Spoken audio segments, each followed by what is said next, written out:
Alright, I'm starting in the basement. You can just see the foundation is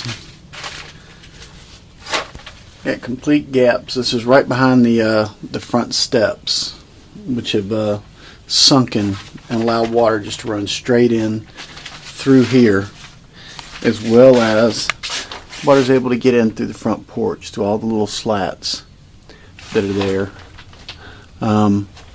But water comes in, runs right down the plastic, right up to the walls, which are being soaked up into the walls on either side of this artificial fireplace on the other side. And that's where all the mildew and the moisture is coming from, downstairs. But that's just the start of the issues with the property. It has huge settlement issues, and actually makes me very nervous, and big landscape issues as well. And if I can get my footing here and get back up, you can see as we move around to the backyard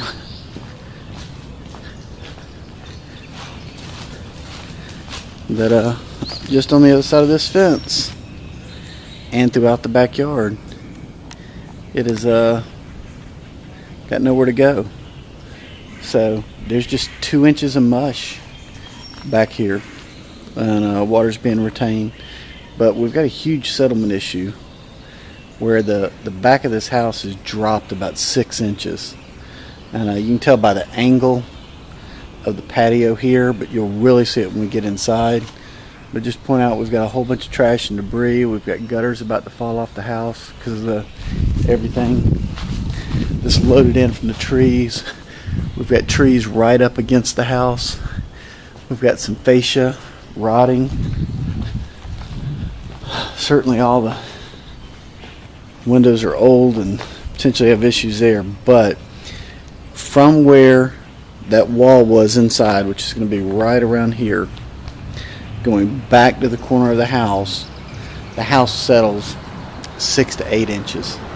And you can definitely feel that when you're on the inside of the house, and you can see in several places where the foundation just isn't giving the support, and that's in the pictures as well. But as we head back around and go in the front, you can see where we've got decay right here.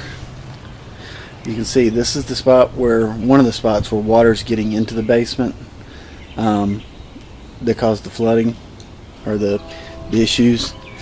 Down the crack here. These steps just need to be completely demoed, pulled out, rebuilt, and I would recommend that you just go ahead and re-pour a wider driveway at the same time, because with this foam pole here, you can barely get in or out of this little space. But again, you can see more right there on the fascia boards. Exterior paint, at least of the trim, would be helpful for the front porch. As we head in, as soon as you walk in, a sense of uneasiness because things don't line up the way they're supposed to. The ceiling sags about 6 inches right here in the middle, and you can tell by the change in pattern and texture with the stippling that some work has been done. And it may be secure, it may be dry, it may be affixed, but the fact that it's sagging by 6 inches, gosh, it makes you really nervous to stand underneath it. So this is our front room right here. Two, as you walk into the front doors and you look down the steps, you immediately see that the steps are about 6 inches narrower at the top than they are at the bottom. So things just aren't nice and square, and the flooring here leans toward the steps. As we move into this first bedroom, again, as you walk in, you're on an angle, and it's dropping toward this corner over here, and you can see that with the flooring in the fireplace, how the pattern on the brick doesn't match up with the floor. I mean, it drops an inch just in those 5 feet. Obviously the fireplace is non-functioning. Mantel's not even on it. Ceiling in here is sagging. As we head back in to the kitchen drops about 1.5 inches from one end of the countertop to the stove, and then it goes back up again 1.5 inches to get to the corner. So that doesn't line up. The layout's terrible. So the refrigerator just comes across as a huge albatross sitting in the middle of the space. Should have been included into the design. If this were an attractive kitchen, it'd have to be completely reworked. But completely inadequate lighting. And then we get to a room that really is very off. This room drops 6 inches from one corner to the next. That's how bad the settling is. Drops about 3 inches from here to here, and then across the whole back wall it drops 3 inches from right to left. So everything wants to run back to this corner, and it is significant enough that you feel off balance just standing in this room. And there's really no simple solution for that.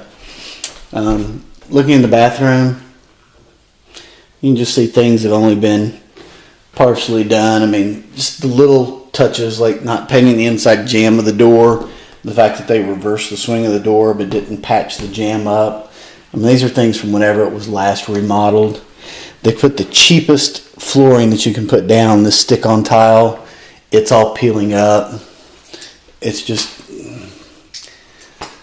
it's not good. The door, you can see the jamb's not level.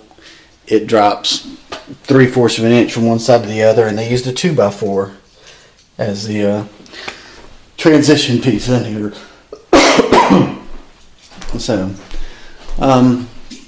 most of the closet doors are knocked off, are missing.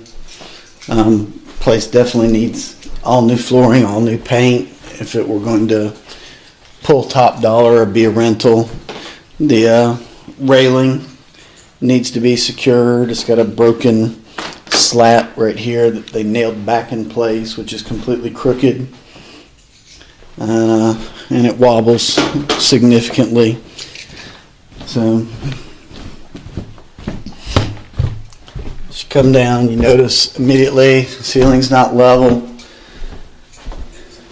What really makes me nervous as we walk in the room, now this is on the opposite side of that artificial fireplace I was talking about when I was in the basement, and where the water's coming through and you can see the mildew and or mold,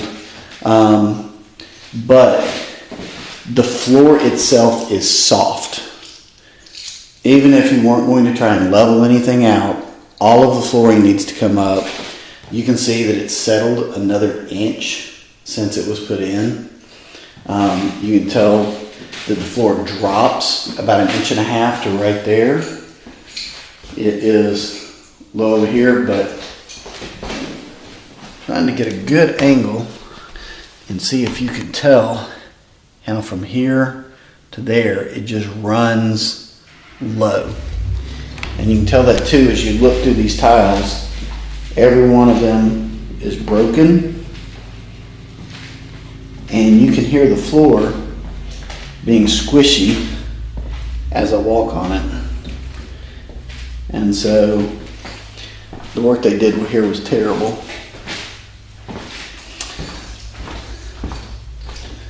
Moving into this next bedroom, again, floor drops off 1.5 inches over here. The walls are in desperate need of paint. None of the door jambs are level. As you go into the bathroom, the floor rises up 1 inch and then drops down 1.5 inches as you come to the toilet, and you're sitting at the toilet 1.5 inches lower than you are anyplace else in the room. So just a crap job with the patchwork around. We've got cracks in the ceiling. As we move back into the next bedroom, this bedroom you feel like you're standing on an angle. Drops probably 6 inches from one side to the other, just like the room above it.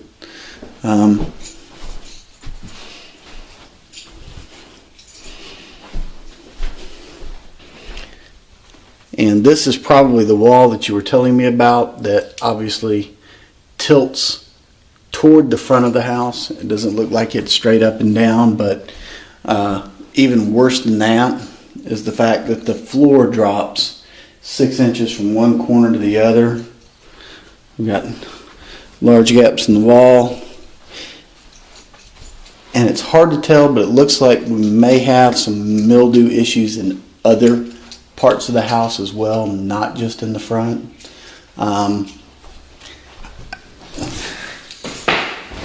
We'll certainly follow this up with a phone call to discuss options.